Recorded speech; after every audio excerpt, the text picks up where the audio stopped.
DMS-TV jabarani filɛbagaw Mali kɔnɔ ani Mali kɔ kan ni waati na anw sigilen don ka lajɛ an bɛ foli di aw bɛɛ lajɛlen ma n y'a fɔ a ɲɛna cogoya min na ko dɔgɔkun ani Aziz Traoré bɛ ɲɔgɔn sɔrɔ an ka jamukan dɔ la n'an b'a wele ko DMS School ou bien DMS-TV ka walanbulon o kun ye jumɛn ye pour que an bɛ se k'an ka kalanw kɛ bamanankan na cogoya min na parce que n'i y'a jateminɛ Mali kɔnɔna ya caman b'i yɛrɛ sɔrɔ bamanankan na hali ni an ka ɲɛmɔgɔ n'u b'a fɛ ka fɛn dɔ fɔ n'u y'a fɔ bamanankan na maliden fan caman b'i yɛrɛ sɔrɔ a la o hukumu kɔnɔna DMS-TV ɲɛmaayaso ni Aziz Traoré fana bolo di ɲɔgɔn ma kɛ pour que dɔgɔkun an bɛ se ka bakuruba dɔ ta an b'an ka fɛnw ko la pour que hali ekɔlidenw ou bien minnu tɛmɛna kalan kan ala bɛ se ka kɛ ala an ka maître yɛrɛ ye olu fana bɛ se ka jamukan lajɛ parce que a bɛ denmisɛnninw dɛmɛ a bɛ tila olu yɛrɛ fana dɛmɛ kalan yɛrɛ fana taabolo la mais n y'a fɔ a ɲɛna cogoya min na an bɛ sɔrɔ an ka bɔlɔlɔsiraw fana sanfɛ i n'a fɔ Facebook DMS-TV ani an ka YouTube DMS-TV o kun ye pour que aw bɛɛ lajɛlen bɛ se ka kunnafoni sɔrɔ k'a to aw sigiyɔrɔ la a kɛla Mali kɔnɔ ou bien Mali kɔfɛ n b'a fɔ aw bisimila ko kura bi dɔgɔkun kɔnɔ ani Aziz ye ɲɔgɔn sɔrɔ yan tuguni sɔni an ka bi bakuruba daminɛ n b'a ɲininka ni folikan dɔ bɛ yen ou bien ni ci dɔ fana b'a bolo ka lase an lajɛbagaw ma Mali kɔnɔ ni Mali kɔ kan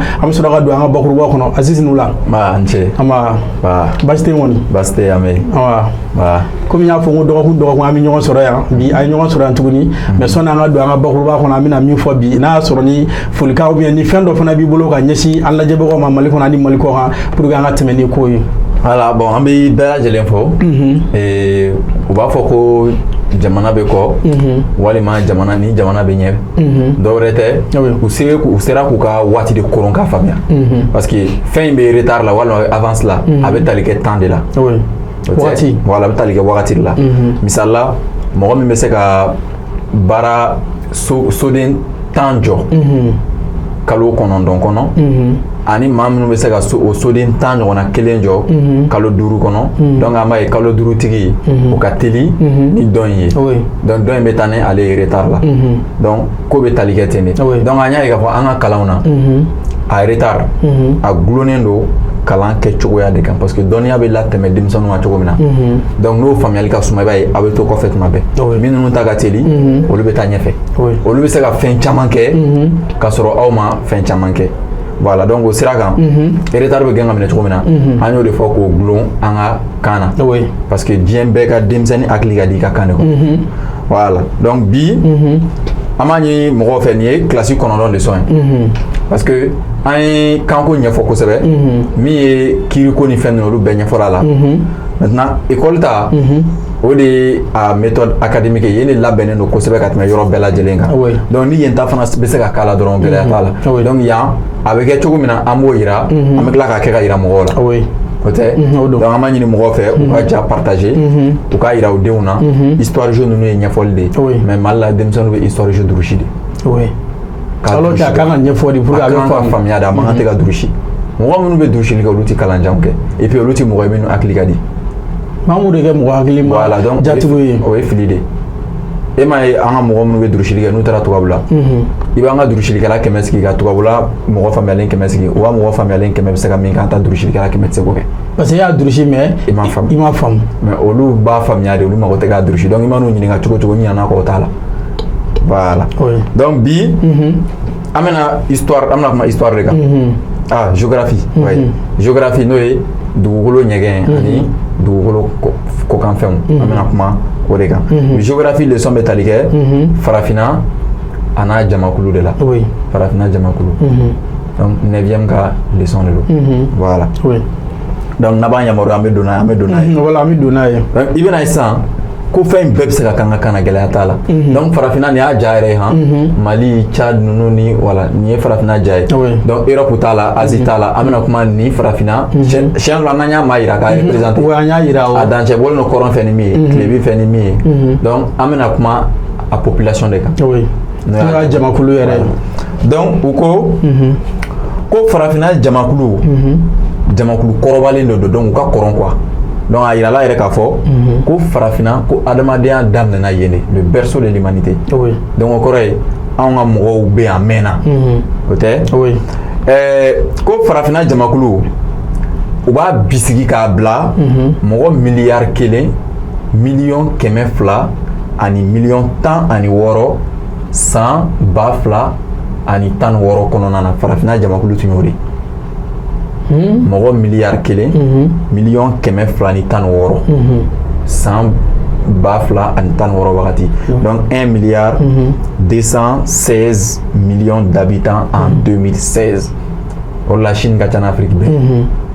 Chine ka ca ni farafina donc farafina bɛɛ n'i y'o fara ɲɔgɔn kan Chine ka ca n'o ye Chine ka ca n'a ye hali sisan o don ko Mali y'o Chine dɛmɛ oui a bɛ fɔ ko Mali ye Chine dɛmɛ donc ni jëm parce que mɔgɔ min an ka faamuya mɔgɔ miliyari kelen o bɛ bɛn miliyɔn ba kelen de ma miliyɔn 10 miliyɔn 20 miliyɔn 100 miliyɔn 900 miliyɔn 900 miliyɔn 50 miliyɔn ba kelen o de bɛ bɛn miliyari kelen ma o tɛ o don voilà donc ko farafina de ye gun belebeleba ye ka da jamakulu kan Asie kɔfɛ o kɔrɔ ye farafina de ye continent filanan ye min ka bon jamakulu ta fanfɛla la Asie kɔfɛ donc ni k'i bɛ continent sigi jamakulu fanfɛ ni Asie bɔra yen farafina de bɛ na parce que Asie bɛ farafina ɲɛ ni jumɛn ye Asie jamana dɔ yɛrɛ bɛ fɔlɔ o ye Chine Chine yɛrɛ kelen fɔlɔ ka ca n'Afrique bɛɛ ka Russie fara o kan ka Japon fara o kan ka Corée ninnu fila fara o kan ka Vietnam ninnu ni Thaïlande ninnu fara o kan donc i b'a ye u ka jama ka ca ka tɛmɛ farafina kan donc ni Asie bɔra yen farafina de bɛ yen jamakuluko la wa farafina mɔgɔ hakɛ min bɛ sɔrɔ kilomɛtiri siɲɛ 2 kɔnɔna na a bɛ i n'a fɔ kilomɛtiri carré tɛ dɔwɛrɛ ye 3e pont kun n'a kun ka tila k'o ɲɔgɔnna ta yan nɔ quoi c'est comme 3e pont ɲɔgɔnna bonya a kɛrɛ 4 bɛɛ ye 3e pont bonya jan ye donc mɔgɔ 40 de b'o kɔnɔ farafina donc o b'a yira farafina ka bon a jamanadenw ma i n'a fɔ Mali yɛrɛ bɛ cogoya min na donc mɔgɔ 40 de bɛ sɔrɔ kilomɛtiri siɲɛ 2 kɔnɔna na kilomɛtiri siɲɛ 2 bɛ ɲɛfiyɛ jate de ko fɔ o tɛ voilà ani farafina a jamakulu dɔgɔyali kun minnu b'a la voilà parce que a yira k'a fɔ a jamakulu ka dɔgɔn dɔɔni kun jumɛn b'a la k'a fɔ kun jumɛn b'a la an bɛ n'o yira n'o ye les causes du faible peuplement donc farafina jama ka caya a ka suma maintenant kun jumɛn b'a la o kun olu la farafina yɛrɛ kɛcogo b'a la u y'a yira k'a fɔ ko farafina a wagati kɛcogo ka gɛlɛ yɔrɔ jalanw bɛ yen yɔrɔ dɔw fana na kungo belebelebaw bɛ yen bon yɔrɔ minnu na ni gɛlɛya bɛ yen kosɛbɛ ni ja bɛ yen i n'a fɔ sanfɛ yanfan ninnu ko nimanfɛnw tɛ se ka balo yen kosɛbɛ donc yen yɔrɔ ma nɔgɔn adamadenw ka balo yen ka caya yen donc o kun b'a la o tɛ ani n'i ye farafina yɛrɛ ka histoire ta k'a lajɛ n'o y'a ka tariku ye o fana sen bɛ farafina jamakulu dɔgɔyali la k'a kun da waati min na farafin jago tun bɛ sen na n'o ye traite négrière ye donc farafin jago sen fɛ u tun bɛna farafinw cɛ ka taa n'u ye nanzara la ka t'u feere Amérique jamana mɔgɔw ma o tɛ o sen fɛ u y'a yira k'a fɔ k'u ye funangɛni kɛnɛmanw cɛ fara muso kan minnu ka kɛnɛ o nin na ko o mɔgɔ miliyɔn 100 bɔ ɲɔgɔn ko o de bɔra farafina donc o sen bɛ farafina jamakulu dɔgɔyali fana na parce que n'a dɔw taara dɔw tɛ segin ani kɛlɛbaw i ɲɛ fɔ arabuw ye doli minnu kɛ tubabuw ye doli minnu kɛ olu mɔgɔ minnu murutila ka ɲɛsin olu ma u ye fagali min da olu kan donc o bɛɛ ye dɔ bɔ farafina jamakulu la donc o ye farafina ka histoire yɛrɛ kɛcogo ye donc an ye jamakulu dɔgɔyali la an ye kun 2 de fɔ farafina yɛrɛ kɛcogoya a yɔrɔ gɛlɛya cogo ani a ka histoire cogoya farafin jago la u ye farafin hakɛ min labɔ ka taa n'u ye ani tubabuw ni arabuw doli la farafin minnu fagara la donc o bɛɛ ye dɔ bɔ farafina ka jamakulu la kɛnɛya ko fana sen bɛ farafina jamakulu dɔgɔyali la n'a bɛ fɔ ma ko cause sanitaire walima facteur sanitaire donc n'i ye farafina ta k'a lajɛ ko sumaya bana ani sunɔgɔ bana walima mɔgɔw bi mɛn u ti kɛnɛyaw sɔrɔ u yɔrɔ ka jan dɔgɔtɔrɔsow la donc olu banaw bɛɛ lajɛlen kɛlen don sababu ye ka farafina jamakulu dɔgɔya o bana ninnu fana na tuberculose b'a la sida b'a la ani bana caman caman wɛrɛ donc olu banaw bɛ farafinw faga donc u ti kɛnɛya sɔrɔ donc plus mɔgɔw bɛ ka sa dɔ bɛ kɛ bɔ ye jama la donc kɛnɛya ko ta fanfɛ a yirala k'a fɔ sumaya banaw hali san kɔnɔ sumaya bɛ mɔgɔ hakɛ min faga olu tun dɔnnen don sida bɛ mɔgɔ hakɛ min faga farafina olu dɔnnen don ka n'o fara coronavirus ni fɛnw kan donc olu banaw bɛɛ lajɛlen bɛ normalement nin leçon in coronavirus ye mɔgɔ min faga farafina o kan ka fara a kan Afrique dépeuplée la parce que comme an ka leçon tɛ kɛ leçon kuraw ye donc a tɛ falen quoi voilà n'o tɛ 2016 ni bi cɛ farafina population falenna dɛ a falenna mais mun na farafina population halisa 2016 de ta bɛ ka kalan mɔgɔw kun donc an ka école ye formalisme dɔrɔn de ten dɔrɔn an b'a kaw kun ten dɔrɔn a kana kɛ quoi voilà donc kun minnu ye farafina jamakulu dɔgɔya ni y'olu ye farafina yɛrɛ kɛcogoya farafina kɛnɛya ko farafina yɛrɛ ka tariku a n'a kɛnɛ voilà an y'o ɲɛfɔ a la donc o kun belebeleba saba ninnu tun b'a la o mana bɔ yen farafina jamakulu kilan cogo a jamakulu kilannen don cogo minnu na a yirala k'a fɔ ko farafina jamakulu kilannen don ka kilanko juguya yɔrɔ dɔw bɛ yen olu jama ka ca yɔrɔ dɔw bɛ yen olu jama man ca o tɛ voilà maintenant yɔrɔ minnu bɛ yen n'olu jama man ca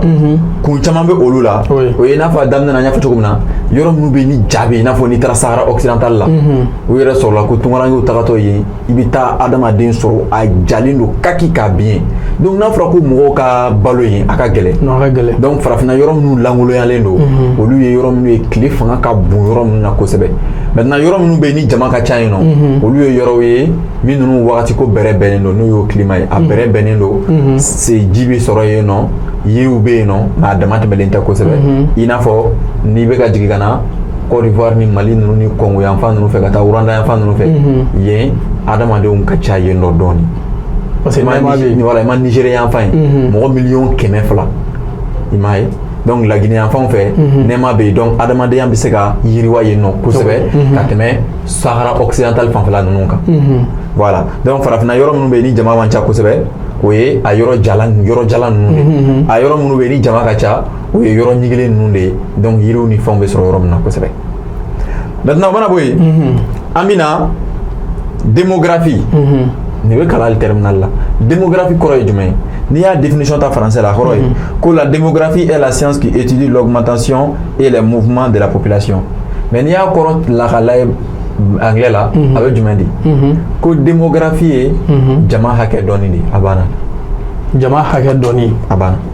ni jama hakɛya de bɛ sɔrɔ san kɔnɔ ni ne bɛ fatu san kɔnɔ a banna ka jama hakɛ dɔn o de ye démographie a banna donc démographie maître bɛ se ka to yan yɛrɛ démographie ye jama hakɛ dɔɔni de walima démographie ye kalan ye min bɛ jama hakɛ kalan walima démographie ye kalan ye min bɛ jama hakɛ ani jama ka lamaga cogo kalan jama bɛ bɔ yan nɔ cogo di ka taa nin yɔrɔ in na k'o kalan o tɛ o don donc o la an bɛ jama bangeta n'a bɛ fɔ o ma ko taux de natalité mɔgɔ hakɛ min bi bange san kɔnɔ kɛmɛ sigi la mɔgɔ 1000 cɛ la o de ye natalité o ye n'i ye mɔgɔ 1000 o mɔgɔ 1000 ta o mɔgɔ 1000 na san kelen kɔnɔ kɛmɛ o kɛmɛ joli de bɛ bange o ye natalité o tɛ farafinna a yirala k'a fɔ ko mɔgɔ 1000 o mɔgɔ 1000 cɛ la farafinna san kɔnɔ kɛmɛ sigi la 38 o de bɛ bange donc farafinna ka natalité ye 38 de kɛmɛ sigi la donc mɔgɔ 100 o mɔgɔ 100 mɔgɔ 1000 cɛ la 38 o de bɛ bange donc 38%. 38 kɛmɛ sigi la o ye bangeta ye o kɔfɛ o bangeli cayali la kun fana b'o la c'est comme mɔgɔ hakɛ min bɛ bange kun dɔ fana de b'a la kun min bɛ k'a to olu mɔgɔw bɛ ka bange an bɛna o kun fana ɲɛfɔ donc farafinna jamakulu dɔgɔyali la an y'o kun fɔ o fɔra o tɛ farafinna jama jateli la o ye démographie ye a jateli la an kumana bangeli kan mɔgɔ hakɛ min bɛ bange san kelen kɔnɔ mɔgɔ 1000 cɛ la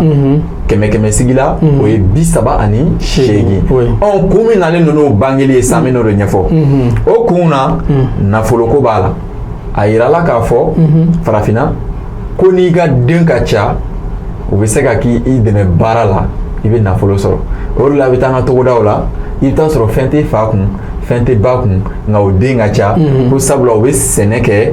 denbaya bɛ nafolo sɔrɔ bon o yɔrɔ in ne bɛ n sɔnni sigi o kan ni min ye n'i ye chinois jamana lajɛ olu ka ca kosɛbɛ nafolo b'u kun Amérique u ka ca nafolo b'u kun Faransi mɔgɔ miliyɔn 60 nafolo b'u kun Espagne u ka ca nafolo b'u kun mais anw jamana ninnu filɛ anw man ca donc o kɔrɔ ye jama caya yɛrɛ fana bɛ nafolo ko fɔ i y'a ye mais u nana don farafinw kunna k'u kana den bange ka caya parce que farafinna jamana minnu bɛ balo tubabula jamana minnu bɛ balo farafinw na olu ka laɲini tɛ farafinw ka caya ka hakili sɔrɔ donc olu bɛ caya olu b'u ka denbaya balo bɔ farafin ninnu na ɲabala voilà donc caya ni ye Russie yɛrɛ ta k'a lajɛ mɔgɔ miliyɔn 100 ani miliyɔn 44 mais o de bɛ ka na mɔgɔ miliyɔn 20 dɛmɛ a kungo la donc fili banna kosɛbɛ et puis plus jama ka ca adamadenw hakili bɛ bonya a bɛ n'a fɔ mɔgɔ 2 ka hakilina ani mɔgɔ 100 ka hakilina non tɛ kelen voilà donc nafoloko b'a la diinɛko fana b'a la farafinna wolo cayali nafoloko kɔfɛ diinɛko de bɛ na diinɛko diinɛ y'a yira k'a fɔ ko ni den ka ca k'o ye fisamanciya dɔ de fana ye ala yɔrɔ ka da i kan donc o ye ala kɛlen ka duga i ye voilà donc o kɔrɔ ye ni mɔgɔ min den ka ca e ka baraji ka ca kosɛbɛ ka tɛmɛ min den man ca kan o ye cause religieuse ye donc diinɛko fana bɛ farafinna denw cayali la nafoloko kɔfɛ diinɛko bɛ na diinɛko kɔfɛ fɛɛrɛw bɛ yen jamanaw ka fɛɛrɛw bɛ yen walasa ka se ka den bange caya olu jamanaw fana bɛ yen misala o ye ka di tubabula kosɛbɛ u bɛ aw encourager n'aw ye den sɔrɔ gouvernement yɛrɛ bɛ jɔ ni den ye cogo dɔw la a bɛ wari dɔw di olu ka ca tubabula kosɛbɛ voilà o mana bɔ yen mortalité n'o ye fatuli ye mortalité mɔgɔ hakɛ min bɛ fatu kɛmɛsigi la mɔgɔ 1000 cɛla san o san n'i ye mɔgɔ 1000 o mɔgɔ 1000 ta misala 2020 kɔnɔ kɛmɛ o kɛmɛ o mɔgɔ 1000 na mɔgɔ joli de bɛ fatu o de ye mortalité donc natalité mɔgɔ hakɛ min bɛ bange mortalité mɔgɔ hakɛ min bɛ fatu a yirala k'a fɔ ko bangeli la kɛmɛsigi la 38 de bɛ bange nka fatuli la kɛmɛsigi la 50 de bɛ 15 de bɛ fatu donc 15 bɛ fatu 18 bɛ bange donc jumɛn ka ca 15 de bɛ fatu kɛmɛ o kɛmɛ la mais 38 de bɛ bange donc bangeli ka ca ni fatuli ye donc o de la farafinna jamakulu cayali la bangeli fanga ka bon a la ni fatuli ye voilà donc o la u ye farafinna population sigicogo u ye ɲɛfɔ donc mɔgɔ hakɛ min bɛ bange mɔgɔ hakɛ min bɛ fatu o dɔnni kɔfɛ a population yɛrɛ labɛnnen don cogo di de a sigilen don cogo di yala a fanba ye mɔgɔkɔrɔbaw de ye wa a fanba ye denmisɛnninw de ye wa o de ye population sigicogo ye i n'a fɔ k'an to atome na an ko ko structure de l'atome o ye atome yɛrɛ sigicogo donc structure de la population farafinna population sigilen don cogo di o y'a yira k'a fɔ ko farafinna population a jamakulu fanba ye denmisɛnninw de min ninnu si sanga bɛ san 15 kɔnɔ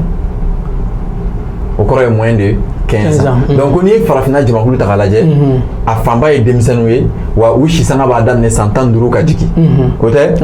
ko farafinna ko san 15 denw olu bɛ taa fo mɔgɔ 30 non mɔgɔ 43 la kɛmɛsigi la o kɔrɔ n'i ye mɔgɔ 100 o mɔgɔ 100 ta farafinna i bɛ taa sɔrɔ 43 o si sanga bɛ 15 kɔnɔna na u ti 80 bɔ donc u bɛ 15 ka jigin u ti 40 fana bɔ donc kɛmɛsigi la 43 de bɛ yen nɔ min ninnu ye denmisɛnninw ye n'u sifinw de don n'u si sanga bɛ san 15 kɔnɔ donc san 14 san 15 san 13 san 10 san 5 voilà olu de ko don donc o b'a yira denmisɛnninw de ka ca farafinna u y'u to farafinna sisan ka mali yɛrɛ ta fara kan ko n'i ye mali ta k'a lajɛ mɔgɔ minnu si sanga bɛ san 20 kɔnɔ kɛmɛsigi la olu ye 50 de donc a bɛ n'a fɔ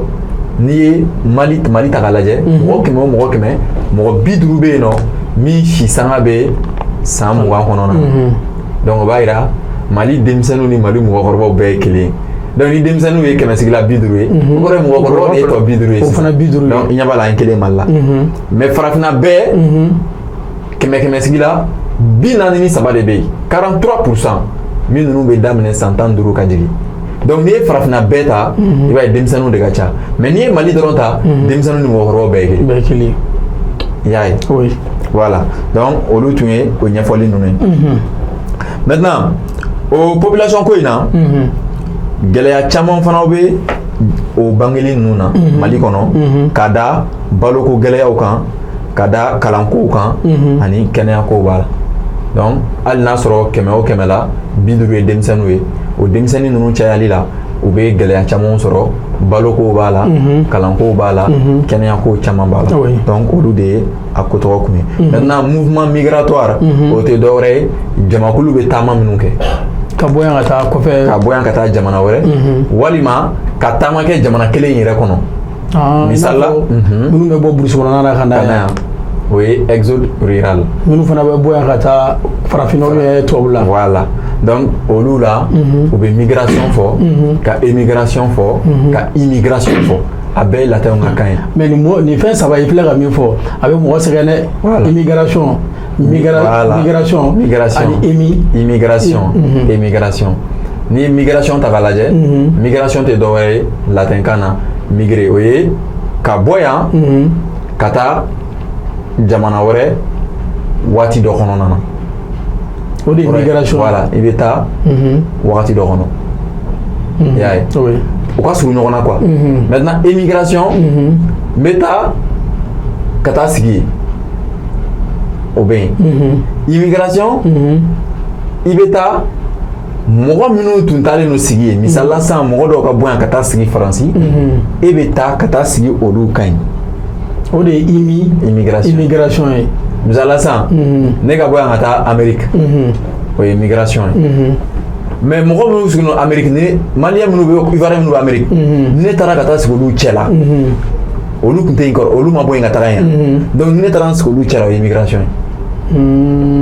bon yan u ma olu si ɲɛfɔ leçon na yan nɔ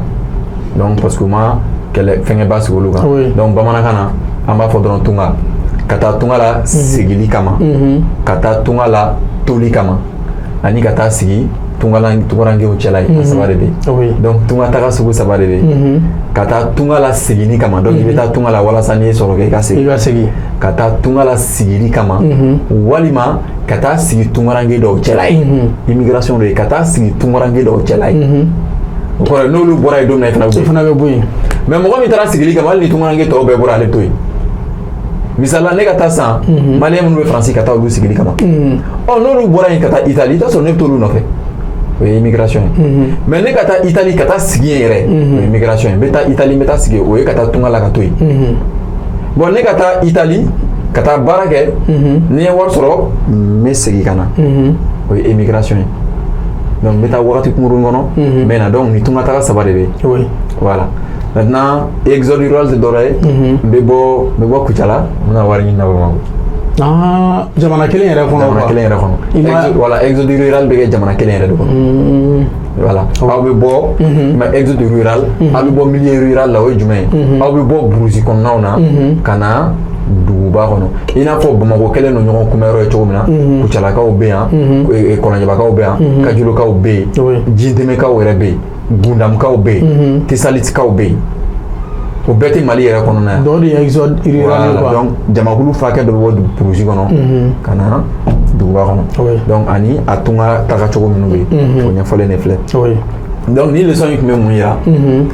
mɔgɔ hakɛ min bɛ bange farafinna kɛmɛ sigila ko ye 38 ye mɔgɔ 1000 cɛla san kɔnɔ mɔgɔ hakɛ min bɛ fatu o ye 15 ye kɛmɛ sigila mɔgɔ 1000 cɛla san kɔnɔ ko n'i ye farafinna ta k'a lajɛ denmisɛnninw de ka ca la minnu si sanga bɛ san 15 kɔnɔna na donc k'olu bɛ taa fo 43 kɛmɛ sigila bamanankan don a yɛrɛ bɛ ne kunna déjà donc mais ko n'i ye Mali ta denmisɛnnin minnu bɛ san 20 kɔnɔna na k'olu bɛ taa fo mɔgɔ 50 kɛmɛ sigila donc population kilancɛ o ye denmisɛnnin ye Mali la kilancɛ tɔ kelen mɔgɔkɔrɔba ye i y'a ye voilà donc ani tunga taga cogoya minnu bɛ yen ka taa tunga la ka taa to yen ka taa tunga la ka segin ani ka taa sigi tungarankew fɛ yen nɔ donc leçon kelen de kɛlen filɛ nin ye ka sɔrɔ a ma heure kelen sɔrɔ donc ni bamanankan don sisan maître bɛ nin sɛbɛn bamanankan na dɔrɔn ka copie kɛ dɔrɔn ka na k'a di ekɔlidenw ma ka leçon ɲɛfɔ ekɔlidenw bɛ taa so yanni aw bɛ 2 heures kɛ ni leçon kelen na 1 heure a banna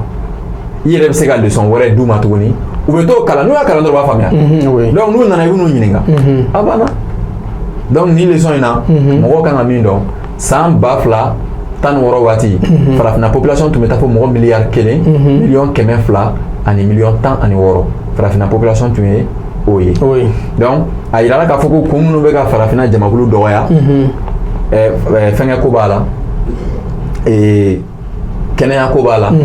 farafinw ka banaw ka ca u tɛ se dɔgɔtɔrɔsow la joona o b'a la farafinna yɛrɛ histoire kɛcogo o b'a la jɔnya wagati u tun bɛ farafin minnu ta ka t'u feere ani kɛlɛba minnu kɛla u ye farafin minnu fatu o ye cause historique an ka tariku yɛrɛ kɛcogo ye o mana bɔ yen nɔ farafina yɛrɛ dugukolo sigicogo b'a la tilew ka ca yɔrɔ minnu na adamadenya tɛ se ka ɲɛ yen nɔ kosɛbɛ donc a bɛ kɛ sababu ye ka ni adamadenya fanga dɔgɔya yen yɔrɔ la maintenant yirala k'a fɔ ko farafina a jamakulu tilannen don tilancogo la min man ɲi kosɛbɛ yɔrɔ dɔw jama ka ca i n'a fɔ yɔrɔ minnu bɛ yen ni nɛɛma bɛ yen nɔ yɔrɔ minnu jama man ca o ye gɛlɛya bɛ yɔrɔ minnu na kosɛbɛ yɔrɔ jalanw mais hali nin ma se ɲɛfɔliba yɛrɛ la i m'a ye donc olu kɔfɛ farafina mɔgɔ hakɛ min bɛ bange san kɔnɔ mɔgɔ 1000 cɛla a yirala k'a fɔ ko o bɛ taa fo taux de natalité voilà a yirala k'a fɔ ko taux de natalité bɛ taa fo 38 san kɔnɔ maintenant san kɔnɔ mɔgɔ hakɛ min bɛ fatu mɔgɔ 1000 cɛla o bɛ fo 15 ye o tɛ ɔ ko minnu nalen don ni bangeli in ye kosɛbɛ a yirala k'a fɔ ko nafoloko b'a la sabula ko n'i ye i den ka ca i bɛ baarakɛla sɔrɔ donc i bɛ wari sɔrɔ diinɛ ko b'a la ko ni den ka ca k'o ye fisamaciya ye ala yɔrɔ ka ɲɛsin i ma walima ala bɛ duga i ye donc mɔgɔ min den ka ca k'o ka baraji ka ca ni den man ca ye donc o kɔfɛ fɛɛrɛw fana sigilen don gouvernement dɔw fɛ walasa denw ka se ka sɔrɔ kosɛbɛ donc taux de mortalité mɔgɔ hakɛ min bɛ fatu san kɔnɔ mɔgɔ 1000 cɛla farafina o y'a yira ko ye 15 de ye kɛmɛsigi la donc kun minnu b'o la donc banaw ni kɛnɛyantanyaw ni fɛnw olu bɛɛ lajɛlen bɛ o la o tɛ bon u yɛrɛ y'a yira k'a fɔ ko farafina mɔgɔ mana kɛ cogo o cogo mɔgɔ minnu bɛ fatu i bɛ taa sɔrɔ u sisanga bɛ 55 a b'o de ni ɲɔgɔn cɛ san 100 ka dɔgɔ a la denmisɛnnin fitininw ka dɔgɔ a la donc san 50 ni dɔɔninw a b'o de ni ɲɔgɔn cɛ donc o mɔgɔ hakɛ de bɛ olu de ka fatuli ka ca n'i ye fatuliw lajɛ an y'a yira ko san kɔnɔ fatuli la i b'a ye 15 de bɛ fatu o 15 min bɛ fatu n'i y'o lajɛ dɛ a caman sisanga bɛ tali kɛ san 50 san 55 san 50 wala 50 tɛ se 100 ma ka caya a se ka go 100 ma se ka go 100 ma voilà donc u nana ka na Mali yɛrɛ ta fana yira o y'a yira ko Mali kɔnɔ mɔgɔ minnu sisanga b'a daminɛ san 20 na ka jigin olu bɛ jamakulu yɛrɛ tilancɛ de donc 50 kɛmɛsigi la population na bon hali o la a yirala k'a fɔ ko gɛlɛyaw caman bɛ o la kɛnɛyako ni kalanko donc leçon b'a nin de filɛ nin ani tunga tagacogo minnu bɛ yen tunga tagacogo 3 minnu bɛ yen nɔ o ye ka taa tunga la ka taa sigi yen nɔ ka taa tunga la walasa ka wari sɔrɔ ka segin ou bien ka taa sigi tungarankew yɛrɛ fɛ a banna donc nin ye leçon bannen voilà donc o tun ye farafina population ko ɲɛfɔcogo ye voilà donc i b'a dɔn an tun ye farafina yira kuluba minnu tun bɛ yen k'olu kofɔ population sugu min b'a kɔnɔ k'olu ɲɛfɔ donc farafina a jiko ni a fiɲɛko bɛ cogo min na a waatiko bɛ cogo min na n'o y'a climat ye a n'a kungoko bɛ cogo minnu na olu de ɲɛfɔli bɛ ka kɛ jama ɲɛnɛ nin yɔrɔ la donc u y'a yira k'a fɔ ko farafina n'i ye farafina tileko ta k'a lajɛ a n'a wagati ko yɔrɔ dɔw ka kalan yɔrɔ dɔw sumalen don jiw bɛ yɔrɔ dɔw la ji tɛ yɔrɔ dɔw la kosɛbɛ donc ko kun minnu nalen don ni farafina wagati ko cogoya ye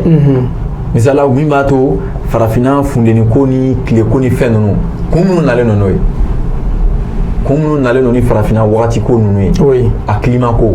donc kun minnu nalen don n'o ye o ye farafina yɛrɛ fɛnsɛn cogo quoi farafina kɔnɔ wagacogo dugukolo kan o sen b'a la donc c'est comme farafina dayɛlɛ cogo ka ɲɛsin tile ma o sen b'a la tile yɛrɛ fana ka taa ni ka segin nɔ b'a la tile bɛ wuli cogo min na ka bɛ jigin cogo min na farafina yɔrɔw fɛ o sen bɛ farafina wagati yɛlɛma cogo la o tɛ kuluw fana sen b'a la parce que a yirala k'a fɔ ko kulu ka ca yɔrɔ min na san bɛ na yen parce que dɔw yɛrɛ y'a fɔ ɲɛfɔli la ko kulu bɛ sanji wele mais dɔw wɛrɛ t'o la kulu bɛ ni tile bɔra sisan kulu bɛ funteniw de minɛ quoi donc a bɛ tila tuguni k'o funteni ninnu layɛlɛ sanfɛ donc olu bɛ taa kɛ ji olu bɛ donc chaleur fana b'a voilà olu bɛ funteni fɛ ji kulu ninnu ci o kɛ ji ye ka jigin i m'a ye voilà donc olu kun b'a la ani farafina a kulu jɛngɛ cogo o b'a la farafina kɔgɔjiw woyo cogo b'a la n'a fɔ ma ko courant marin kɔgɔji duguma o fiɲɛba olu bɛ boli cogo min na donc fiɲɛba ninnu fana bɛ boli kɔgɔji sanfɛ cogo minnu na o bɛɛ sen b'a la donc o de la i b'a ye jamana minnu ka surun kɔgɔjida la olu ka waati nɛɛma ka bon parce que kɔgɔji bɛ fiɲɛ sumalenw seri olu kan tuma caman i n'a fɔ ni mɔgɔ minnu bɛ Côte d'Ivoire mɔgɔ minnu bɛ Congo yan fan ninnu fɛ cogo dɔw la donc kɔgɔji bɛ Algérie yan fan fɛ donc kɔgɔji bɛ fiɲɛ sumalenw di olu kan donc ko farafinna yɔrɔ belebeleba fila de bɛ yen minnu wagati ko fɛsɛfɛsɛlen don n'o ye zone climatique yɔrɔ belebeleba fila zone intertropicale bon tropique ti dɔwɛrɛ yɔrɔ dɔ bɛ dugukolo kan u b'a fɔ ko équateur ale bɛ dugukolo tilan yɔrɔ fila sanfɛ ani duguma donc équateur fan fila fɛ yɔrɔ ninnu de ye tropique ye donc o kɔrɔ o siraba in ni sira ninnu t'i ye dɛ équateur t'i ye ɲɛ la dɛ k'a fɔ i n'a fɔ ko juru jɛman dɔ de bɛ yen na ou bien ko a sira yɛrɛ a tɛ ye o de la u b'a fɔ ko ligne imaginaire voilà donc a yɔrɔ kɛlen don ka dugukolo dancɛ bɔ yɔrɔ dɔ bɛ sanfɛ yɔrɔ dɔ bɛ duguma donc o yɔrɔw ni ɲɔgɔn cɛ furancɛ minnu bɛ yen dɛ olu de ye tropique ye donc olu ka wagatiw bɛ cogo bi o bɛ cogoya minnu na donc o yɔrɔ b'a la mais ni équateur fana jate minɛ parce que dɔw ko ma ko équateur ko ni kurumani yɛrɛ tɛ k'ale tun taara ko équateur ye jamana ye parce que k'olu géographique a fɔra ko équateur i filɛ k'a fɔ cogoya min na tilacogo sanfɛla ni dugumana mais ko a dugu fana o fana bɛ sɔrɔ cogo di voilà i bɛ taa sɔrɔ a dugu tɔgɔ kɛ équateur ye i bɛ taa sɔrɔ a sigilen don a kan ou bien a bɛ tɛmɛ yen yɔrɔnin fɛ jateminɛw de bɛ yen a bɛ n'a fɔ u b'a fɔ ko Greenwich Mean Time GMT awɔ GMT min bɛ fɛnkɛw kan ten o diɲɛ yɔrɔ dɔ bɛ yen ni su kɔra sisan n'i ye kalo lajɛ i b'a ye kalo yɔrɔ dɔ bɛ bɔ dibi la yɔrɔ dɔ bɛ kɛ dibi la hɔrɔn awɔ n'i ye kalo awɔ n'i fana bɛ kalo kan n'i ye dugukolo lajɛ i b'o yɔrɔw fana ye i bɛ taa sɔrɔ a yɔrɔnin dugukolo fana yɔrɔnin bɛ tilan yɔrɔ dɔ la su bɛ ko yan yɔrɔ dɔ la su tɛ ko yan bon n'i sera yen yɔrɔ ninnu na i bɛ distance fitinin boli dɔrɔn i bɛ taa don nin yɔrɔ i bɛ taa sɔrɔ su kolen don mɔgɔ min fana ne fana bɔra o fɛnw kala waati min na dabalibanko don i bɛ distance boli dɔrɔn i bɛ taa sɔrɔ su kolen don yan mais dugu gɛlɛn don yan i n'a fɔ 31 na mɔgɔ dɔw b'a fɔ États-Unis yɔrɔ dɔw bɛ yen 1 heure bɛ yɔrɔ dɔ la 3 heures bɛ yɔrɔ dɔw la dugu kelen kɔnɔ donc olu bɛ tali kɛ dugukolo yɛrɛ kɛcogo la ni tilew bɛ taa cogoya minnu na i b'a dɔn dugukolo ye kabako fɛn de koyi ani kalo ninnu bɛ cogoya minnu na voilà hali o munumunu cogo ninnu olu de bɛ funteni kow ni tile ko sumaya ko ninnu dugukolo munumunu cogo fana b'o yira parce que ni dugukolo bɛ munumunu tuma dɔw bɛ kɛ a bɛ tilen tuma dɔw bɛ a bɛ jɛngɛ donc n'a tilenna yɔrɔ dɔw bɛ mabɔ misala ni nin ye tile ye sisan dugukolo tɛ nin na n'a bɛ munumunu tan tuma dɔ la a bɛ kɛ tan n ta dalen a kɛrɛ kan tuma dɔ la a bɛ kɛ tan tuma dɔ la a bɛ kɛ tan i y'a ye a bɛ kɛ ten de donc n'a kɛra tan voilà donc n'a kɛra tan et puis a bɛ ka nin kɛ wagati min na a b'a kɛ tan fana tile a bɛ munumunu tile nɔfɛ ten donc n'a kɛra tan sisan i b'a ye yan yɔrɔ in ka surun tile la donc funteni bɛ kɛ yen mais yan bɛ janya n'a la o bɛ janya la ɲɛ b'a la donc a bɛ na to ten f'a bɛna tila ka kɛ tan donc n'a kɛra tan i b'a ye yan bɛ janya la ninnu bɛ waati min k'o la dɛ i bɛ taa sɔrɔ olu bɛ waati kɛ sumaya la ou bien nɛnɛ na mais o t'u bali ka tile ye o bɛɛ la tile bɛ yen o yɔrɔ de janyana la dɔɔni dɔrɔn donc tile funteni min tun bɛ bɔ fɔlɔ o ti bɔ ten tuguni donc a bɛ continuer tuguni ka kɛ f'a bɛna tile donc n'a tile i bɛ taa sɔrɔ a bɛɛ ye kelen a bɛna bɔ o la a bɛ falen tuguni voilà a munumunu ten cogo de la a balɔni yɛrɛ de kan ka na yira ekɔlidenw na ka munumunu ka yir'u la i b'a ye a jɛngɛlen don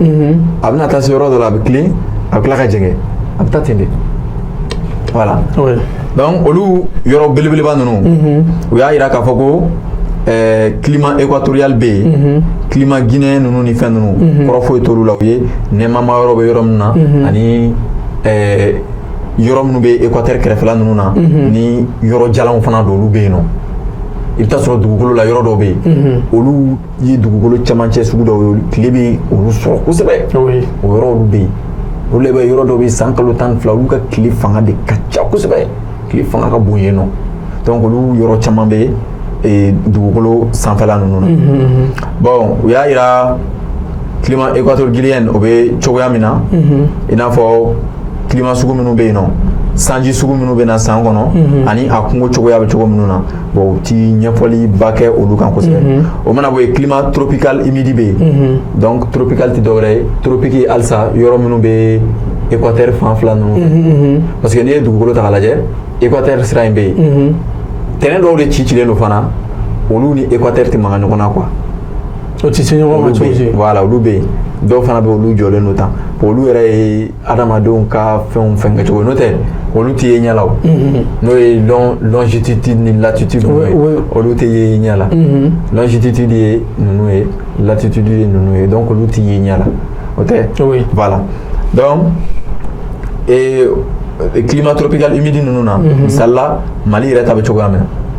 donc o yɔrɔ ninnu na yirala k'a fɔ ko wagati fila de bɛ yen nɔ samiya ani tilemana donc ko samiya o bɛ se ka daminɛ dɔw yɛrɛ y'a yira fo kalo 5 ɲɔgɔn na dɔw y'o yira o tɛ voilà donc ani tilemana olu bɛ se ka taa kalo 3 ka taa bila fo kalo 5 la donc sanji minnu bɛ na san kɔnɔ u b'olu yira jamana donc a kungo kɔnɔna bɛ cogo di donc u y'a yira yiri belebelebaw tɛ sɔrɔ o yɔrɔ la kosɛbɛ yiri fitininw de bɛ yen ani yirijanw kelen kelenninw a bɛ n'a fɔ n'i donna Mali kungo kɔnɔ yiri belebeleba minnu bɛ sɔrɔ Côte d'Ivoire ninnu ni Brésil ninnu na misali la olu tɛ yan nɔ voilà n'i taara Côte d'Ivoire sɛbɛ Côte d'Ivoire de ye yiridugu yɛrɛ de yiri yɛrɛ de n'i ye Laginɛ lajɛ i bɛ taa yiriw bɛ yen ani Ghana yan fan ninnu fɛ ani Gabon ninnu mais n'i ye Mali Sénégal ninnu ta ni Mauritanie ninnu ka taa Algérie yan fan fɛ i b'a ye yiri man ca yen yɔrɔ ninnu na kosɛbɛ donc u tila ka yira tuguni ko climat tropical ninnu dɔw la halisa équateur dafɛ yɔrɔ ninnu na i n'a fɔ Mali ni Niger yan fan ninnu fɛ bon yen tuma dɔ la o wagati ko o yɔrɔw jalen don kosɛbɛ misali n'i bɛ gɛrɛ Niger ninnu ou bien ani ka gɛrɛ Algérie dugumala ninnu o yɔrɔ ninnu jiko ka gɛlɛn kosɛbɛ yen yɛrɛ yan olu bi wagati janw kɛ u ti san sɔrɔ kosɛbɛ wagati jan kɛ u ti sanji sɔrɔ tellement funteni voilà funteniw ni fɛn gɛlɛnw bɛ yen maintenant u ka samiyaw a dɔw yɛrɛ man jan kalo 3 kalo 4 a samiyaw man jan donc o kɔrɔ ye u bɛ wagati min kɛ ja la u t'o kɛ nɛma na donc o ye équateur yɛrɛ dafɛ jamana ninnu i n'a fɔ Mali ni Niger ninnu ka taa Tchad ninnu fɛ ka taa ani Égypte dugumala ninnu donc yen yɔrɔ ninnu sanji ko ka suma kosɛbɛ donc hali Mali sanfɛla ninnu b'a la o i m'a ye sanji bɛ nali minnu kɛ Bamako ni Kulukoro ni Sikaso ninnu na a t'olu kɛ Tombouctou ni Kidal bon ni dun ye Tombouctou ni Kidal ninnu ni Gao ninnu ta ka taa i bɛ gɛrɛ ka taa Niger ninnu ni Tchad ninnu sanfɛla ninnu donc yen jiko ka gɛlɛ fiɲɛ kalamanw bɛ yen nɔ ani tile fanga ka bon kosɛbɛ bon n'i nana Sikaso Côte d'Ivoire la Guinée i b'a ye yen o samiyako basigilen don nɛɛma bɛ yen nɔ kosɛbɛ voilà donc o kɔfɛ farafinna yɔrɔ dɔw bɛ yen olu ye yɔrɔ jalanbaw yɛrɛ ye olu ye yɔrɔ jalanw yɛrɛ de donc yirijanba tɛ yen nɔ zɛgɛnɛw ni fɛnw de ye ka di yen nɔ donc tile yɛrɛ de fana n'a fɔra yiriw ka kɛ yɔrɔ la dɔn yiriw fana modèle fana bɛ yen quoi parce que yiri dɔw bɛ yen olu dili bɛ se ka taa yɔrɔ jan misala sisan i b'a dɔn cɛncɛn kan sisan ni san nana cɛncɛn kan dɔrɔn ji bɛ jigin donc yiri dɔw bɛ yen olu dili bɛ se ka taa yɔrɔ jan olu bɛ nɛɛma sɔrɔ yen nɔ wa olu delilen don yɔrɔ jalanw na ka tɛmɛ yiri dɔw kan misala sisan zɛgɛnɛ degilen don yɔrɔ jalan na ka tɛmɛ papaye kan zɛgɛnɛ bɛ se ka balo yɔrɔ min na n'i taara papaye bila yen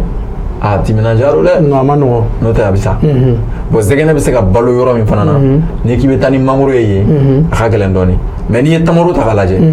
tamaro fana ye yiri ye min fana bɛ sɔn yɔrɔ jalan na o de b'a ye tamaro bɛ ɲɛ kosɛbɛ arabu jamana ninnu fana kan i m'a ye donc o yɔrɔ olu bɛɛ lajɛlen bɛ a climat ko la bon o mana bɔ yen yɔrɔ dɔw b'a fɔ ko zone tempérée o ye yɔrɔ ye min ninnu ka surun kɔgɔjiba min bɛ sanfɛla la n'o ye Méditerranée ye yɔrɔ minnu ka surun yen yɔrɔ la i b'a ye kɔgɔji bɛ nɛɛma minnu lataa yen nɔ ani o yɔrɔ bɛ ka yɛlɛ sanfɛ cogo dɔ la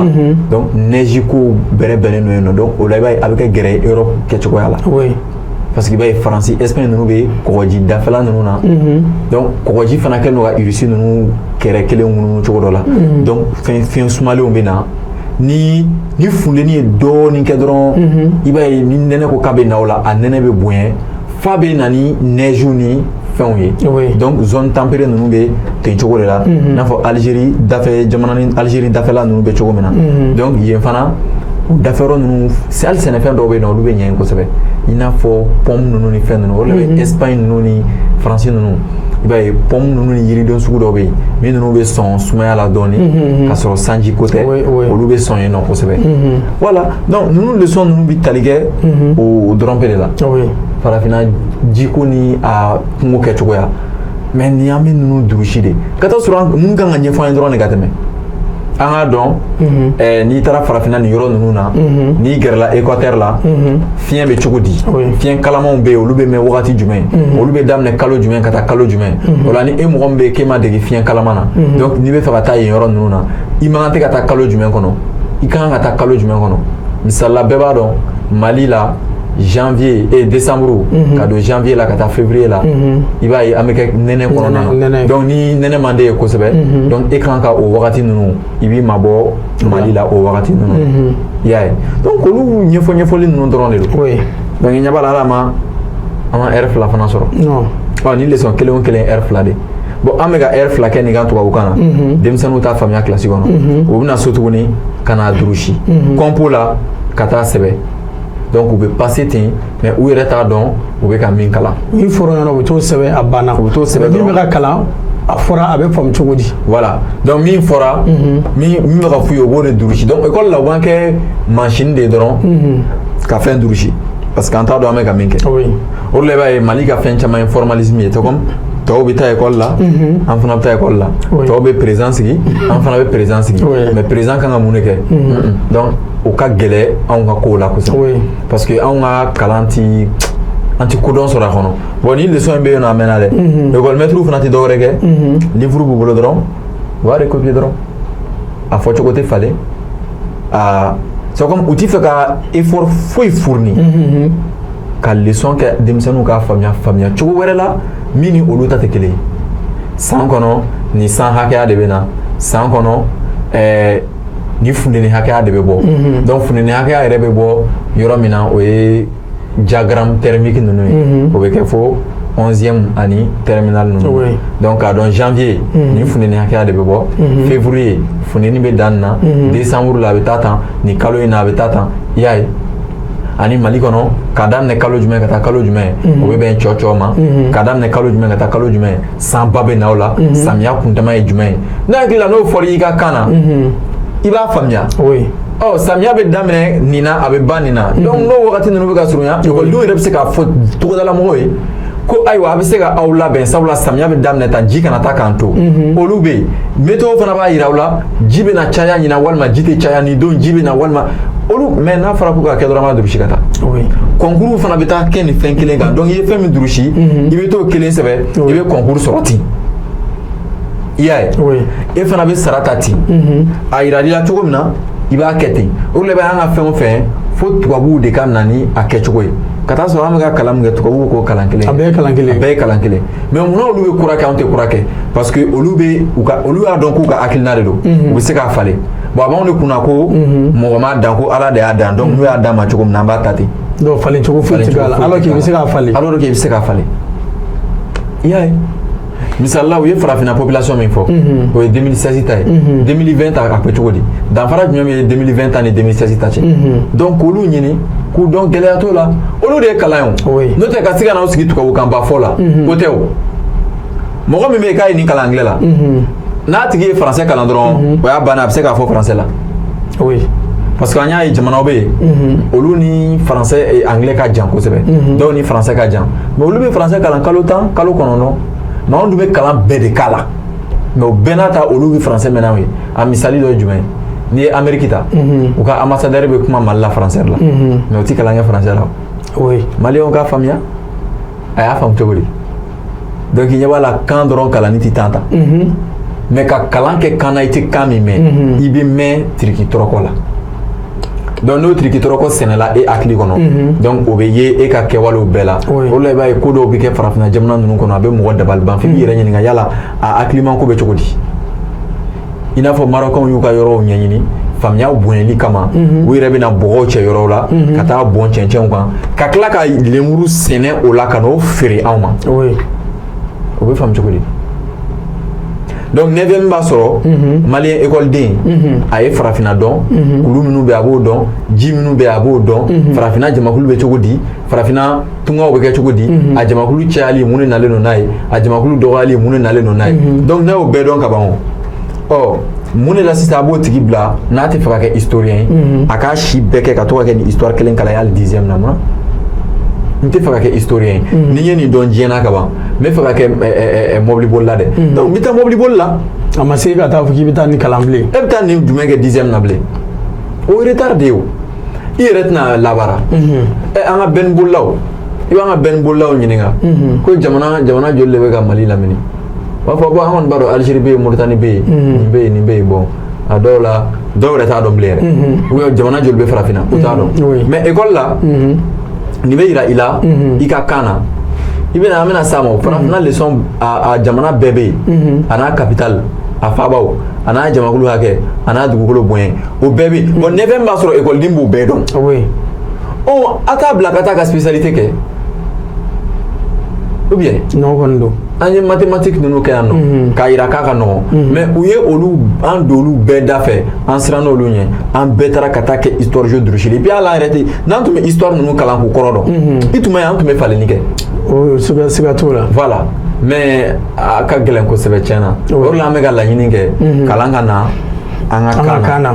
walasa an bɛ min kalan an k'a kɔrɔ dɔn wa a ma fɔ ko mɔgɔ kana kan wɛrɛ kalan bon nin ni taara i sigi sisan dɔrɔn i bɛ nin traduit dɔrɔn k'a la bamanankan na k'a fiche bɔ a banna donc i b'a ye ni e yɛrɛ ko k'e bɛ taa leçon di tellement que i b'a kɔrɔ dɔn f'i bɛ na ni kunnafoni wɛrɛw ye tuguni i bɛ se ka min di denmisɛnninw ma mais min bɛ livre kɔnɔ dɔrɔn an bɛ t'o dɔrɔn de di an bɛ da o ma o y'a bannen donc gɛlɛya b'an ka école la tiɲɛ wa kan de nalen don n'a ye donc halisa an b'a ɲini mɔgɔw fɛ k'u timinandiya minnu bɛ ka fɛn caman traduit olu fana ka u jija a la o tɛ wa komɛta tɛ hali an y'a ye u bɛ ɲɔgɔn yew kɛ sisan tile kelen tile fila u b'a ɲɔgɔn yew sɛbɛn bamanankan na ka sɛbɛn français la ka sɛbɛn ngo la dɔw yɛrɛ b'a sɛbɛn anglais la donc a ka teli u bɛ leçonw di dɔrɔn ka gouvernement ka mɔgɔw bila baara la o y'a bannen donc a tɛ se ka ɲɛ fanga fana tɛ k'a la f'an ka francophone ko in de bila parce que francophone de nalen don ni nin bɛ ka kan kun français la an tɛ k'o de faamu mais n'an bɔr'o la sisan nin bɛ na bamanankan na o bɛ na bamanankan na voilà i b'a mɛn bamanankan na ou bien i b'a kalan anglais la salam mais k'an to francophone na donc a bɛ kan kun français y'a ye donc fili juguba de bɛ yen donc o français fana gulonnen n'o jamana constitution de la an ye mɔgɔw labɔ o fana kalama voilà mais hali o constitution fana na n bɛ se k'a fɔ kuma tigɛ tɛ mais n'i y'a jateminɛ dɔw fana ka laɲini ye ko constitution kura min bɛ ka na donc n'o bɛ kɛ mois de mars la i n'a fɔ don n'a tɛmɛlen na an delila k'a fɔ yan ko an ka parti ɲɛmɔgɔba dɔ delila k'a fɔ ko ka kan mɔgɔ b'a la ko ka kɛ bamanankan k'olu bolo k'a kan ka kɛ arabukan de ne fana y'a ɲininka n ko mun na arabukan ale ko n'i y'a jateminɛ k'a fɔ ko 95% musulman ko n'i y'a jateminɛ ko bɛɛ bɛ seli ko seli dun tigɛ bamanankan na k'a bɛ kɛ arabukan la ko donc est ce que n'a y'a kɛ arabu ye siɲɛ kelen na ko est ce que o fana ma nɔgɔn ni bamanankan parce que ko bɛ ko 95% musulman k'o ye nkalon de ye voilà bon o yɔrɔ la an b'a ɲini mɔgɔw fɛ o ka cari kosɛbɛ parce que leçon ninnu tɛ ɲɛfɔli ye mais ninnu ɲininkali sugu ninnu jaabili ye ka mɔgɔw fana hakili lakunu halisa leçon ka se ka k'a la problème t'o la n'i y'o ta k'o lajɛ walasa i ka hakilina faamuya f'i ka misali de di mena imam an ta tɛ 95% musulman ya kɛmɛ sigi la ko 95 ko ye silamɛ ye o tɛ bon n'i ye Iran ta k'a lajɛ Iran ye jamana ye an bɛ se k'a fɔ 100 sigi la a 100 bɛɛ ye silamɛ parce que Iran bɛ wele de ko état islamique donc olu bɛ kiiri tigɛ kuranɛ de kan o tɛ mais Iran ka langue officielle tɛ arabukan ye ayi o tɛ arabukan ye ayi Iran ka langue officielle ye u ka farisikan in de dɔw b'a fɔ ko persan u ka langue y'o de u ka affaire étrangère nalen Mali la a tun bɛ ka kuma kan min na arabukan tɛ o u ka kan de don olu dun bɛɛ an bɛ se k'a fɔ k'u bɛɛ ye silamɛ ni kuma diyara an da o mana bɔ yen jamana min bɛ yen ko n'i ye a jamakulu hakɛya da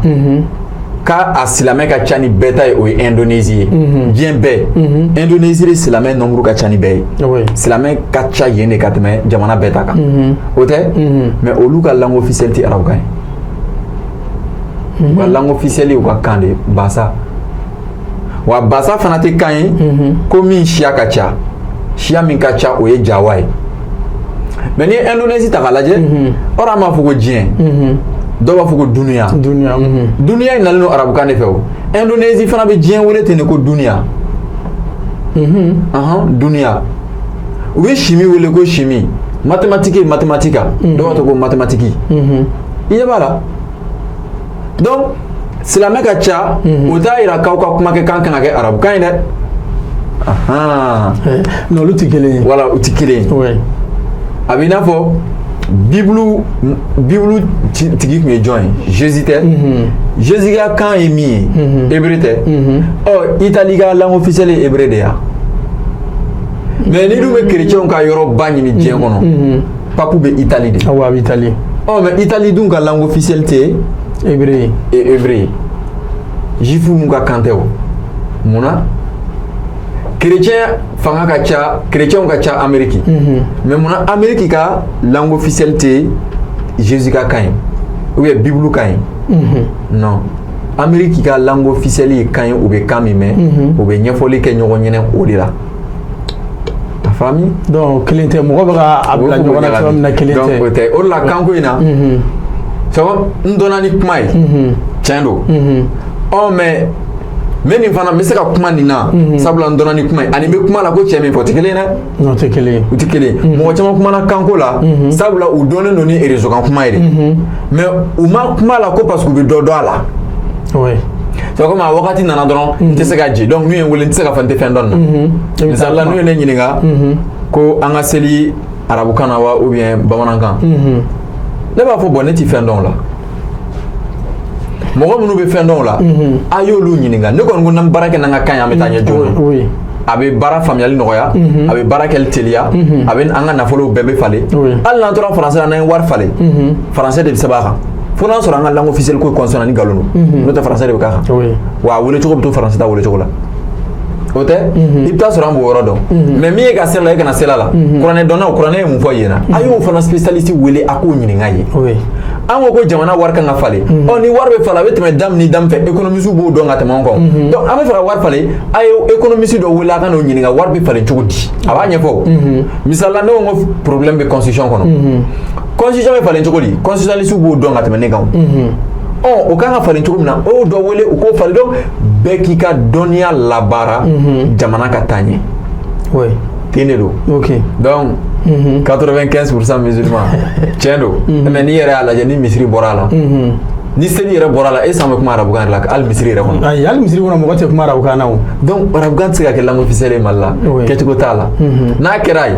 o fana retard ka bon ka tɛmɛ hali faransɛ fana kan tuguni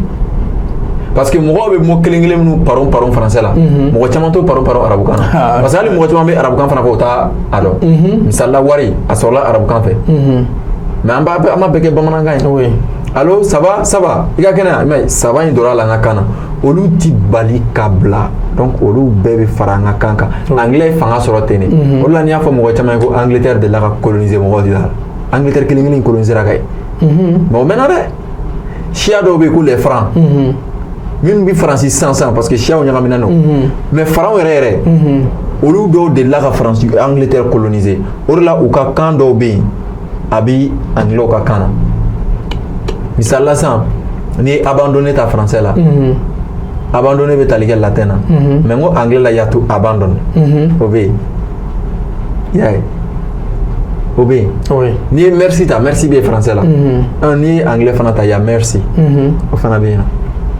voilà donc kow bɛ tali kɛ ɲɔgɔn na ten tɔ de voilà o tun ye ka 95% musulman o y'o yɔrɔ jaabi ye donc peut-être tiɲɛ wɛrɛ an bɛna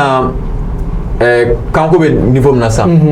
an bɛna ɲɛfɔli ko kan ka tila ka prévu yira mɔgɔw la mɔgɔw k'a ye ko minnu fɛ ko san hakɛya ko de don san hakɛ ko tɛ o tɛ donc école ta ye écoledenw ni maîtres ye ani mɔgɔ minnu yɛrɛ bɛ yen nɔ n'u bɛ fɛ ka bɔ jamana fɛn caman wɛrɛw kalama k'a dɔn fɛn minnu bɛ kalan école la parce que an ka nin vidéo nin de kɛra sababu ye mɔgɔw y'a dɔn ko ja ministre ani président tɛ ka kalan yen nɔ mɔgɔw y'a dɔw de senfɛ k'an bɛ ka kuma farafinna de kan an bɛ ka kuma Mali de kan an bɛ ka kuma Côte d'Ivoire de kan mɔgɔw y'a dɔw de senfɛ i y'a ye voilà misala sa ni surasi ko kuma wulila surasiw de b'u intéressé o la kosɛbɛ mais ni min bɛ ko surasiya ka di ye ou bien surasiw ka kunnafoni ka di ye i fana bɛ se k'a lamɛn effectivement n'o tɛ hali ni m'a lamɛn cɛ ka bana tɛ sin dimi a bɛ n'a fɔ ni maître ka ko wulila o ye kalan kɔni o ye jamakulu ko yɛrɛ ye jamakulu kalan kɔni o ye jamakulu ko ye voilà o fanga ka bon kosɛbɛ parce que o bɛ mɔgɔ caman touché o de la ni jamana ko k'a bɛ taa ɲɛ jamana cakɛdaba caman bɛ yen nɔ i b'i tɛgɛ don a bɛɛ kɔrɔ ka bɛɛ lawuli kiiri b'o la kɛnɛya b'o la kalan b'o la dunkafa b'o la a bɛɛ hali siraba furannaw mais an ta a bɛɛ kɛlen don bolo kɔfɛ fɛn ye siɲɛ wɛrɛ an bɛna kuma kan i m'a ye o yɛrɛ ko ko faransi y'a ka dɛmɛ tigɛ o dɛmɛ dɔ tun bɛ kɛ ka gidɔrɔnw da o de la n y'a f'i ye siɲɛ dɔ la n ka gidɔrɔn bɛ da ni saraka de donc ni saraka nana ka gidɔrɔn da saraka tɛ na ko ka gidɔrɔn entretien kɛ donc gidɔrɔn bɛ sɔgɔsɔgɔ u bɛ nɔgɔ a dɔw bɛ depuis bɛ dilan ni poussière fɔlɔ min bɛ d'a kan o tɛ bɔ yen bilen parce que o wari t'a la gouvernement fana ɲɛ t'o la parce que an ka gouvernement bɛ mɔgɔ bɛ an ma ɲɛsin an ka jamana ma halisa quoi mais mɔgɔ t'a faamu an ma ɲɛsin an ka jamana ma n'an sera an ka jamana ma don o don san kelen b'a adamadenw bɛɛ lahala bɛ falen san kelen a tɛ kalo 12 ti mana wagati ye koyi kalo kelen bɛ se ka baara min sigi sen kan n'olu baaraw bɛɛ bangera nɔgɔya bɛ na dɛ n'a fɔra halisa k'an ka fonctionnaire tɛ mɔgɔ 1,000,000 bɔ a ka gɛlɛn a t'a bɔ i y'a ye donc gɛlɛya bɛ yen voilà donc nin de tun kɛra mɔgɔw tulo garisɛgɛ ye bi géographie la donc ɲɛ b'a la géographie ye ɲɛfɔli dɔrɔn de k'a dɔn dɔrɔn nin fɛn in de bɛ yen point barre voilà a ma se durusili ma ok Dɛmɛsigi Jabarani filɛbagaw komi y'a fɔ cogoya min na n ko dɔgɔkun ani Aziz bɛ ɲɔgɔn sɔrɔ yan an bɛ bakuruba dɔ ta a b'a ye kuma caman an bɛ dɔ kɛ an b'an sigi an b'olu ɲɛfɔ mais don dɔ la an b'u ta an bɛ kalan fana kɛ tableau la cogoya min na o bɛɛ kɛ kun ye pour que aw minnu bɛ ka lajɛ a ka faamuyali sɔrɔ o la cogoya min na mais sɔnni an ka bɔ n'a y'a sɔrɔ ni kumakan laban dɔ bɛ Aziz fana bolo k'a lase an ma sɔnni dɔgɔkun wɛrɛ an ka ɲɔgɔn sɔrɔ yan tuguni. Voilà kumakan ba tɛ yen nɔ ni tun ye géographie leçon ye k'o ɲɛfɔ donc siɲɛ wɛrɛ n'a nana kanko bɛ gu min na an bɛ n'o ɲɛfɔ ani taasira minnu tatalen don an b'o ɲɛfɔ ani koba minnu kɛra parce que hali n'aw bɛ kilasi kɔnɔ tuma dɔ la a bɛ jamana information fana labɔ k'o di mɔgɔw ma effectivement voilà donc bɛɛ lajɛlen fɔlen don ka timinadiya la ka DMS TV yɛrɛ ɲɛmɔgɔyaso fo kosɛbɛ ka e yɛrɛ fo ka ne k'an ka jatala fo merci beaucoup k'a fɔ an ɲɛna ko nin de kun an y'olu sɔrɔ ka di aw ma bi komi bi an tun bɛ ka kalan kɛ géographie la a ye minnu fɔ n b'a dɔn a ye faamuyali caman sɔrɔ a la k'a fɔ an ɲɛna hali kuma bɛɛ lajɛlen na a ye DMS TV kɛ a tagala ɲɔgɔn ye an bɛ fɛɛrɛ fana bɛɛ kɛ kuma bɛɛ lajɛlen ka se aw nimisi wasa ka kunnafoni ɲini ka di aw ma ka to aw sigiyɔrɔ la ne b'a fɔ ala k'an bɛn diɲɛ waati wɛrɛ DMS TV ka walanbulon sanfɛ